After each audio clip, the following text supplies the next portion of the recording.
손명호가 강제 키스한 거나 전재준이 비 오는 날 동훈이를 세워놓고 가슴을 막 주시하잖아요. 그건 성폭력인 거예요.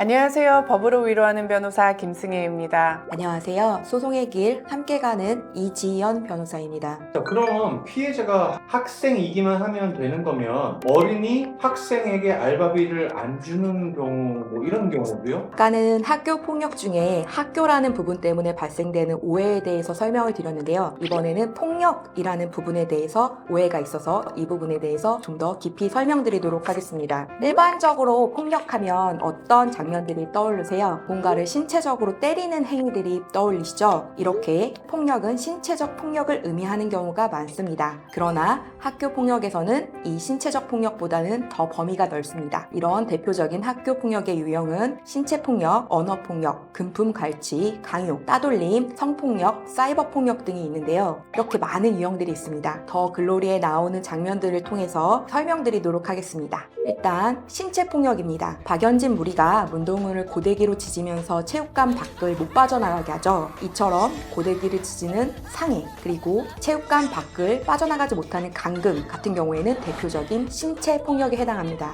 두 번째로는 언어 폭력입니다. 이사라가 여러 사람 앞에서 문동훈에게 이런 얘기를 하죠. 너 여인 속에 산다며? 라고 이렇게 놀리는 장면이 있어요. 이런 경우는 학교 폭력 유형 중 언어 폭력에 해당합니다. 또 다음으로 금품 갈취입니다. 박연진이 문동훈 집에 가서 문동훈의 저금통을 빼앗는 행위가 있죠. 이런 경우는 대표적인 금품 갈취에 해당합니다. 또 강요라는 부분이 있는데요. 박연진이 이제 문동훈을 다리미로 위협하면서 춤을 추도록 강요하는 행위가 있습니다. 이런 경우에는 학교폭력 유형 중 강요에 해당합니다. 그리고 또 이런 경우도 있어요. 박연진 무리가 문동훈이 다른 아이들이랑 어울리지 못하도록 학교 분위기를 조성해서 따돌려요. 결국은 문동훈이 엄청 친했던 경란이와도 못 놀게 되거든요. 학교 폭력의 가장 대표적인 유형 중 하나입니다. 따돌림. 학교 폭력인 거예요. 그리고 손명호가 강제 키스한 거나 전재준이 비 오는 날 동훈이를 세워놓고 가슴을 막 주시하잖아요. 그건 성폭력인 거예요.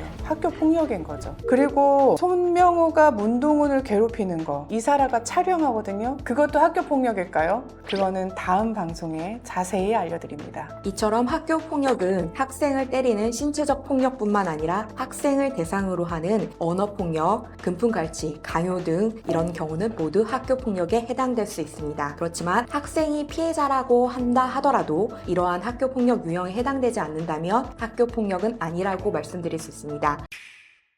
아까 말씀드렸던 그 알바비를 지급하지 않는 행위 같은 경우에는 학교폭력 유형에는 해당되지 않죠. 이런 경우에는 근로기준법 위반으로 노동청에 가셔서 진정서를 접수하시면 됩니다. 알아야 보호받습니다. 오늘은 왜 학교가 아닌 문동훈 집에서 있었던 폭력도 학교 폭력인가에 대해서 알려드렸습니다. 혹시 동훈이 같은 고통에 있는 사람이 있나요? 동훈이 같은 고통에 있는 사람을 알고 있으신 분이 있으신가요? 지나치지 마시고 상담 신청해 주세요. 고정 댓글에 연락처 있습니다. 이 방송을 통해서 한 명의 피해자라도 고통 속에서 하루빨리 벗어나기를 바라면서 준비해 보았습니다. 하나 더 말씀드릴게요. 더 글로리 보시면서 실제 법은 어떤가 궁금하신 분들 댓글 달아주셔도 좋고 이메일 보내주셔도 좋습니다. 오늘 방송도 유익하셨다면 좋아요 꾹, 구독 꾹 눌러주세요.